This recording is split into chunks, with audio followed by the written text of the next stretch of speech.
Alright, can we just talk about how completely cooked the merge tactics meta is right now? Because I swear, almost every match starts the exact same way. Someone is buying nobles. Someone else is also buying nobles.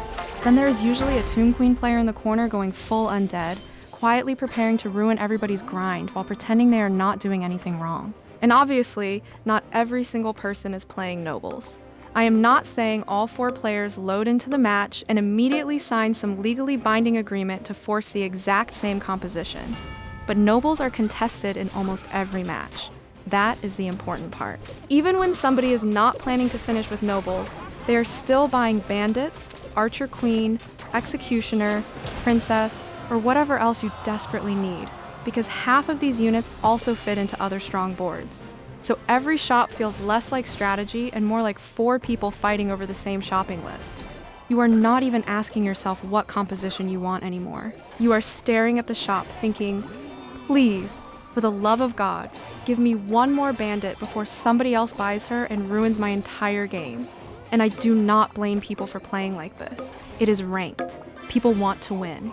Nobody is loading into top ladder because they want to express themselves artistically through a questionable goblin board. They want points. I want points. You want points. The Tomb Queen player definitely wants points, because apparently enjoying the game normally was not enough for them. So when one group of compositions is this strong, this flexible, and this consistent, of course everybody starts playing it. And right now, that group is basically nobles with forest or clan. Forest nobles is insane. Clan nobles is insane. Forest clan is also a genuinely good board when the lobby and the shop push you toward it. But out of all of them, I still think clan nobles is the best. Not because forest is weak. Forest nobles is disgusting. It is one of the strongest compositions in the game, and Boss Bandit is a massive reason why. Boss Bandit dashes, goes invisible, changes target positions, appears somewhere else, and somehow survives situations where almost any other unit would have been deleted immediately. You watch the enemy team turn toward her. She disappears. They start attacking something else. She comes back, dashes into the backline, and suddenly your carry is dead before the rest of your board has even processed what happened. Playing against a strong boss bandit sometimes feels like trying to fight somebody who keeps disconnecting from reality every time you are about to hit them. And then you add the noble effect on top of that. Nobles deal more damage and take less damage. That is already ridiculous because most effects usually make you choose between offense and defense. Nobles just get both. They hit harder while also refusing to die. Very fair. Very normal. Definitely something created by a person who wanted the rest of the tribes to feel useful. So now Boss Bandit is not only dashing around and becoming untargetable through invisibility, she is also dealing increased damage and taking reduced damage whenever you actually manage to touch her. That is why Forest Nobles can feel completely impossible to kill when it gets online. The enemy frontline holds just long enough for Boss Bandit to start moving. Then she goes invisible. Then she reaches your backline. Then everything you spent the last 10 rounds upgrading suddenly becomes a donation. It is a horrible experience. I highly recommend doing it to other people. Forest also gives you some really flexible combinations because you can use units like Bandit, Boss Bandit, Archer Queen, Wizard, Musketeer, Princess, Valkyrie, or other strong ability-based units depending on what you are hitting. You do not always need the exact same 6 units. That is another reason these boards dominate. They are not only powerful when completed, they are flexible while you are building them. If the shop gives you a different carry, you can adjust. If one unit is contested, you can sometimes replace it. If everything is hyper-contested and the shop is clearly trying to communicate that it hates you personally, you can even move toward Forest Clan. Forest Clan is not some desperate emergency board that automatically finishes 4th. It is genuinely good.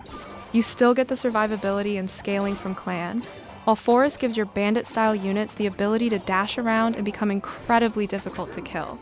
It is especially useful when nobles are being stolen by half the lobby, but you are still finding the important Forest and Clan units. Instead of spending your entire economy re-rolling for a noble that somebody else already has at 3 stars, you can accept reality and build something that actually exists in your shop. That alone puts you above a surprising number of players. But Clan Nobles is still the best version to me. And the main reason is that Clan does not need invisibility to keep the board alive. Clan just gives your units more health. More health means your front line lasts longer. Your carries have more time to attack. Your board is less likely to collapse immediately when one enemy unit gets through. It is simple, but simple is good. You do not need some perfect chain of dashes or the exact right targeting. Your units are just harder to kill. And then the strongest clan unit gets an attack speed boost. This is where Archer Queen becomes completely stupid. If Archer Queen is your strongest clan unit, she gets that attack speed increase and starts firing like she has just remembered she left the oven on. There is no calm buildup. There is no dramatic back and forth fight. She starts shooting and suddenly units are disappearing. Sometimes an enemy carry barely gets one ability off. Sometimes it does not even get that. You look at the board, then glance down at your bench for half a second, and when you look back, the enemy backline has been turned into a historical event. That is why I prefer clan nobles. Forest nobles can be harder to kill because Boss Bandit keeps dashing and going invisible. But clan nobles can remove the enemy board before that becomes relevant.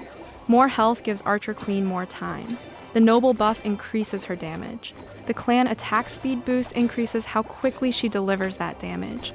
All of those effects multiply into a unit that can melt almost anything before the fight has time to become complicated. And consistency matters a lot on ladder. I would rather have a board that works almost every fight than a board that occasionally produces the most disgusting Boss Bandit highlight clip ever recorded, then loses the next round because she dashed somewhere completely useless. Forest Nobles is absolutely top tier. Clan Nobles is just more reliable. That is my main argument. Now the hero choice also matters, and Spirit Empress makes this entire strategy even more absurd. Spirit Empress gives you 2 elixir every time you merge. And because you can sell the unit afterward, merging basically becomes a way to print economy. You buy units, you merge them, you get elixir, you sell what you do not need. Then you use that elixir to buy more units and do it again. It is basically money laundering, except instead of prison, you get a 4-star board. Once Spirit Empress gets going, your economy stops feeling like a limited resource. You can keep buying, merging, selling, and re-rolling until your board looks like it was assembled using somebody else's credit card. That is why you see Spirit Empress players ending up with entire boards of 3-star and 4-star units. It is not because they are all incredibly lucky. They are being paid to merge. The game is rewarding them for doing the exact thing they were already going to do. Imagine your employer giving you extra money every time you clicked your mouse. That is Spirit Empress. And this works perfectly with nobles, because nobles benefit massively from star levels. A stronger Archer Queen is already dangerous. A 3-star or 4-star Archer Queen with noble damage, reduced damage taken, extra clan health, and the attack speed boost is not a unit anymore. It is a workplace safety violation. The same goes for Bandit and Boss Bandit. Once they reach higher star levels, they become even harder to kill, deal more damage, and can take over fights by themselves. Spirit Empress lets you reach those upgrades far more consistently than you normally should. But this is also where people throw games. They become so obsessed with merging that they stop looking at the actual board. You will see someone moving units around the bench, buying random copies, merging, selling, buying again, merging again, and acting like they are managing a $1 billion investment fund. Meanwhile, the fight starts and their carry is standing in the worst possible position. Their front line has a hole in it. Their Archer Queen is being attacked immediately. And they are still staring at the bench, trying to create one more shiny unit. Congratulations. You made 2 extra elixir and lost 12 health. Amazing trade. Spirit Empress is powerful because of the economy, but the economy only matters when you use it to build a board that can actually win. Some players treat merging as the entire game. It is not. You still need to scout. You still need to position. You still need to know which units are worth keeping. You still need to look up from the bench occasionally and remember that there are 3 other people trying to kill you.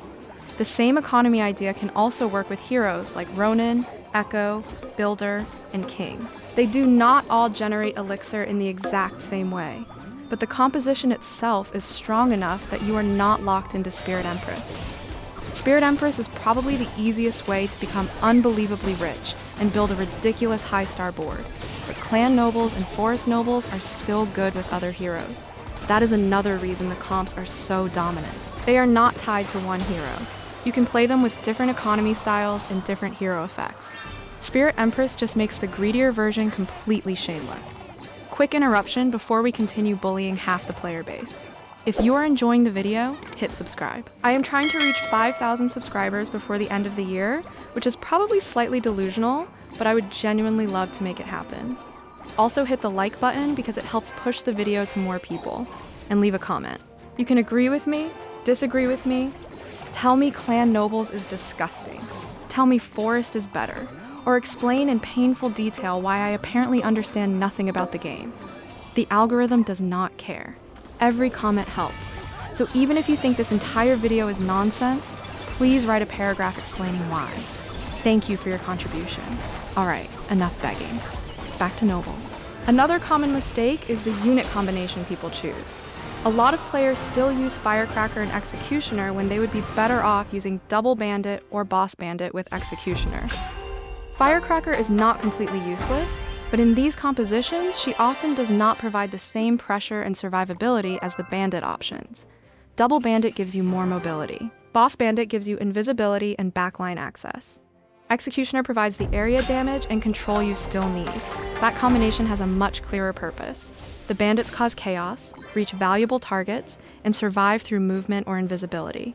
Executioner punishes grouped units and helps clean up the board. Firecracker can sometimes look good because she is doing visible splash damage from a safe distance, but looking useful and actually being the best option are not the same thing. Some units are excellent at creating the visual impression that they are carrying. Then you check what happened and realize Boss Bandit quietly killed the only 3 units that mattered. And again, that is not me saying Firecracker can never work. You can win with her. You can also win after making several terrible decisions if the other players make even worse ones. That does not automatically make every decision optimal.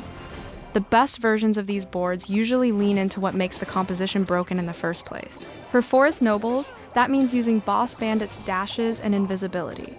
For Clan Nobles, that means protecting a powerful clan carry, preferably Archer Queen, and letting the attack speed boost turn her into a lawnmower. For Forest Clan, that means combining the extra durability from Clan with the movement and survival Forest provides. Do not dilute the board just because you found a random 3-star unit and developed an emotional attachment to it. Sell it. It does not love you. Now, because these comps are everywhere, a lot of people are already asking for Nobles to be nerfed. Personally, I do not think Nobles themselves need to be destroyed.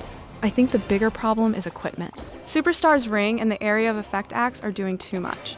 The units are strong already, but those equipment pieces can push them from strong into completely unreasonable. Superstar's Ring makes an important carry even more threatening and harder to deal with.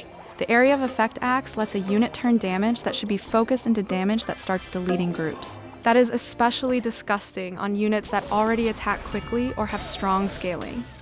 Put that kind of equipment on a boosted Archer Queen, and now she is not only killing one target instantly, she is damaging everything around it as well. At that point, positioning becomes less about strategy and more about choosing which group of units you would like to lose first. The same equipment can make bandits and other high damage carries far more oppressive than their base tribe effects would suggest. So I would rather see Supercell adjust the strongest equipment than completely destroy Nobles, Forest, or Clan. Because the underlying idea of these compositions is actually fun. Combining Noble damage and defense with Forest invisibility creates a clear identity. Combining Nobles with Clan health and attack speed also creates a clear identity. The problem is when equipment adds another ridiculous multiplier on top of all of it. Then you have increased damage, reduced damage taken, extra health, attack speed, area damage, and whatever else the item is providing. At some point, the enemy team is not fighting a composition anymore. They are fighting attacks on it. And the Tomb Queen Undead players are still a threat, by the way. They are probably the biggest reminder that Nobles are not the only playable strategy. A strong, full Undead board can absolutely ruin your game, especially when the Nobles are heavily contested and the Tomb Queen player gets to build in peace while everybody else fights over bandit copies. That is one of the risks of playing the best composition. Everybody knows it is good. Everybody wants the same pieces. And sometimes the player who avoids that fight gets a completely uncontested board and destroys all of you. So do not interpret this video as me saying you should force Clan Nobles every single match regardless of what appears in your shop. That is how you finish 4th while blaming the game. The composition is the best when you can actually build it. If 3 people are already buying every important noble and clan unit, maybe do not spend your entire economy pretending the 4th Archer Queen copy is definitely coming next reroll. Sometimes the correct play is to pivot. Forest Clan is a real option. Forest Nobles is a real option. A different strong composition is a real option. Even Tomb Queen full undead can be the right choice when it is open, although I will personally judge you for ruining my grind. The point is not that every player should blindly force the same 6 units. The point is that nobles provide one of the strongest foundations in the current game. Forest gives them absurd survivability and backline access through Boss Bandit. Clan gives them health and turns a strong carry like Archer Queen into an attack speed monster. Both are excellent. Forest Clan is also strong, but Clan Nobles is the one I trust the most. It has damage, it has durability, it has a clear carry, it scales extremely well with star levels. It works with Spirit Empress economy. It works with other heroes. And when Archer Queen gets the correct boost and equipment, she can erase an entire board before you have enough time to regret your positioning. Forest Nobles might produce the more annoying fights. Boss Bandit going invisible repeatedly is one of the most disgusting things to watch when she is on the enemy team. But Clan Nobles produces the most consistent wins. That is why I think it is the best of the two. And until Supercell changes the equipment or shifts the balance somewhere else, you are going to keep seeing these compositions everywhere. Clan Nobles. Forest Nobles. Forest Clan. Tomb Queen building an undead population in the corner. And one person forcing something completely random, claiming they are secretly ahead of the meta, then spectating 2 rounds later. That is just merge tactics right now. Let me know which version you think is strongest. Clan Nobles, Forest Nobles, Forest Clan, or something else entirely. And again, subscribe if you want more merge tactics videos, because I am trying to hit 5,000 subscribers before the end of the year. Like the video, so YouTube actually shows it to somebody. Leave a comment so the algorithm thinks we are having an intelligent discussion instead of arguing about tiny people on a board. And I will see you in the next one.